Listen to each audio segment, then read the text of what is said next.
I'm Sergeant Rachel Kocha with the Wisconsin Army National Guard, and I am Razor.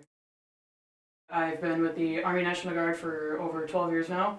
I was deployed to Bagram, Afghanistan in 2012, where we primarily did convoy security up and down the RC East of Afghanistan, going up to Killikai, all the way down to Ghazni, Gardez, all the way out east to Jalalabad or Fat Fenty, and just keeping everybody safe and getting to see the beautiful scenic country. It's like a gone total of like about a year, but in country a little over 10 months. I think the hardest part of adjusting back to civilian life has to be the fact that you just spent 10 months surrounded by your good pals, everybody you know, where you could literally just walk 10 feet and be like, hey, you want to go for a walk? You want to go hang out? You want to play board games? To you go home and you're just alone in your apartment. You have to actually call people have jobs. You can't just on a whim see somebody and now you're just alone. I think really the biggest thing that helped me was just having a listening ear. Just having somebody to just sit down and like even just having somebody to sit on the couch and sit on your phone with. Like just having that person next to you to just be like, how's it going?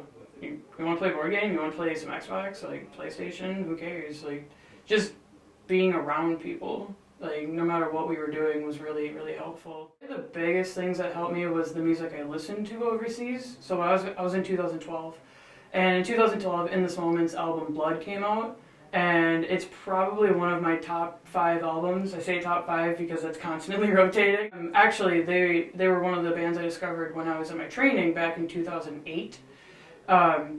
Back in basic training, AIT, when we're in AIT, you get privileges. So I found them in a movie called Beneath the Surface, where they play a concert, and it was when their first album came out, and so I've been like following them. So then 2012, when Blood came out, it was just like revolutionary for me. Like a lot of my friends aren't metalheads; they don't really listen to a lot of rock music, but I would just sit in my room, or like we'd go on convoys and be like, "Hey guys, can I play my music now?"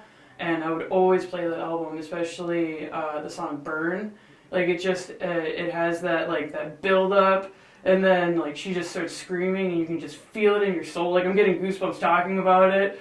And then when I came back, they had a concert here right away, and just being there with my sister and my mom, because she's a huge metal fan. Like every Edgefest I've gone to was her idea.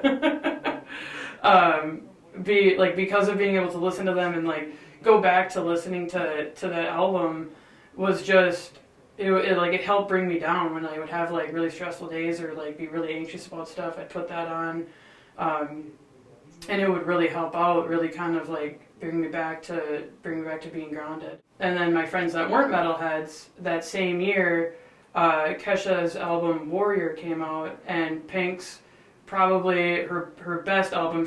I'm like Pink's #1 fan. Like anybody can tell you, I've got 2 tattoos dedicated to her.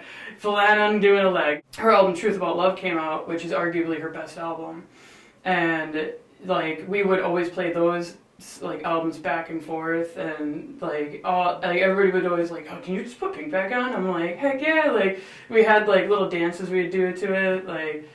Same with Kesha, there's that one song, Die Young. It was like probably five convoys in that we were like, you're gonna die young. Wait, maybe we shouldn't be playing this?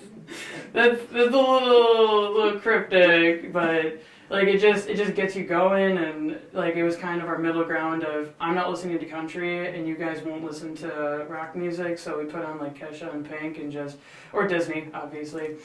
And just go with it, and going back to those albums and going back to those songs, like it brings back to those experiences. Like the first song on Pink's album, Truth About Love, there is like an oh, and like we would always do like the hand O's and like pound it, and it was that camaraderie. So now whenever we're all together, we'll put one of those songs on in the jukebox, like at the bar, and just be like, we're gonna die young. Remember that time? I'm like, yeah, I was kind of a dick.